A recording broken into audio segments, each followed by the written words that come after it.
అంగారపర్ణుడు చిత్రరథుడు. పాంచాల దేశంలో ద్రౌపదికి స్వయంవరం జరుగుతుందని అక్కడికి వెళ్ళండి అని వ్యాసుల వారు తెలియజేశారు పాండవులకి. వారి ఆదేశానుసారం కాంపిల్యనగరం చేరుకోవడానికి తల్లితో సహా పాండవులు రాత్రింబవళ్ళు నడుచుకుంటూ పాంచాలం విడుతున్నారు. ఒకనాడు సోమశ్రవ తీర్థంలో గంగ ఒడ్డుకి వచ్చారు. అర్ధరాత్రైనా అపరాత్రైనా గంగ తారసిస్తే స్నానం చేయాలని శాస్త్రం. అందుకోసం తల్లి కొడుకులు స్నానం చేయడానికి సిద్ధపడ్డారు. కొరకంచు పట్టుకుని వెలుతురు కోసం అర్జునుడు ముందు నడుస్తున్నాడు. ఇంతలో ధనుష్టంకారం వినపడింది. ఆ సమయంలో గంగలో జలక్రీడలో ఉన్నాడు గంధర్వుడు అంగారపర్ణుడు. పాండవులను చూసి వెంటనే లేచి ధనుష్టంకారం చేశాడు. వేకువ, మునిమాపు, అర్ధరాత్రి ఇవి భూతాలు, యక్షులు, రాక్షసులు, గంధర్వులు సంచరించే సమయాలు. అందుకనే అలాంటప్పుడు మనుషులు తిరగరు. ఒకవేళ తిరిగారో రాజైనా రౌతైనా బతకనివ్వం. మీకేదో తెలియక వచ్చినట్టున్నారు. ఈ వనం పేరు అంగారపర్ణ. గంగని అంగారపర్ణ అంటారు ఇక్కడ. నేను అంగారపర్ణుణ్ణి. కుబేరుడు నా స్నేహితుడు. నేనే విహరిస్తాను ఇక్కడ. నా వనంలో అడుగుపెట్టినవారు, ఈ గంగలో మునిగినవారు ఇంతవరకు బ్రతకలేదు అన్నాడు అంగారపర్ణుడు.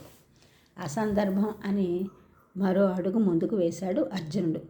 అడవులు, నదులు అందరివీను ఒక్కడివే ఎలా అవుతాయి? శివుడి జటార్జుటంలో సుళ్ళు తిరిగి హిమాలయ శిఖరం నుండి బయలుదేరి భూమి మీద పరవళ్ళు తొక్కుతూ సముద్రంలో కలుస్తోంది గంగాభవాని.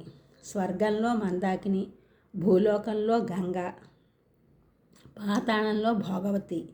మీ గంధర్వులు, సిద్ధులు, దేవతలు మొదలైన వాళ్ళకి మందాకిని, నాగుల కోసం భోగవతి, మా మనుషుల కోసం గంగ.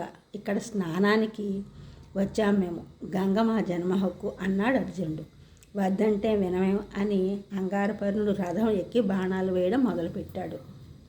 చేతి కొరకంచు తిప్పుతూనే అతని బాణాలు అడ్డుకున్నాడు అర్జునుడు. వెర్రివాడివి, నీ బాణాలకి మాయలకి భయపడేవాళ్ళు ఎవరూ లేరిక్కడ అంటూనే ఆగ్నేయాస్త్రం తీశాడు అర్జునుడు. ఇది మొదట అగ్నిదేవుడు బృహస్పతికి ఇచ్చాడు. అతడు భారద్వాజుడు పరశురామునికి ఇచ్చాడు. పరశురాముడు ద్రోణాచార్యులకు ఇవ్వగా ఆచార్యుల వారు నాకు ప్రసాదించారు అంటూ అంగారపర్ణుడి మీద ఆగ్నేయాస్త్రం వేశాడు అర్జునుడు. అస్త్రం తగలడంతో అంగారపర్ణుడి రథం కాలి బూడిదైంది. కంగారు పడి కింద పడిపోయాడు అంగారపర్ణుడు. అతడి జుట్టు పట్టుకుని బరబరా ఈడ్చి తీసుకుని వచ్చి ధర్మరాజు దగ్గర పడవేశాడు.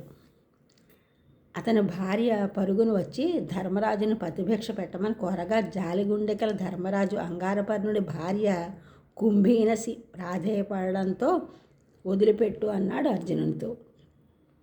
ఓడినవాణ్ణి, చచ్చినవాణ్ణి మళ్ళీ చంపడం ఎందుకు అన్నాడు. వదిలిపెట్టాడు అర్జునుడు.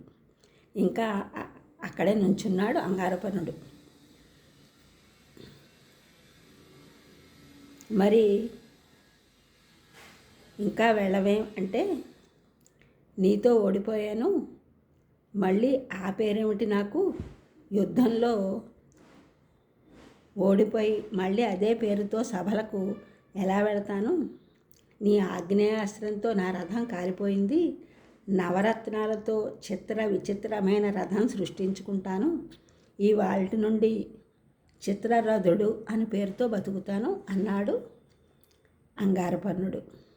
ఈ ఛానల్ చూసిన వారందరూ కూడా సబ్స్క్రైబ్ చేయండి, షేర్ చేయండి, లైక్ చేయండి, కామెంట్ చేయండి. సబ్స్క్రైబ్ చేసిన వారందరూ కూడా కృతజ్ఞతలు, షేర్ చేసిన వారు, లైక్ చేసిన వారు, కామెంట్ చేసిన వారందరికీ కూడా ధన్యవాదములు.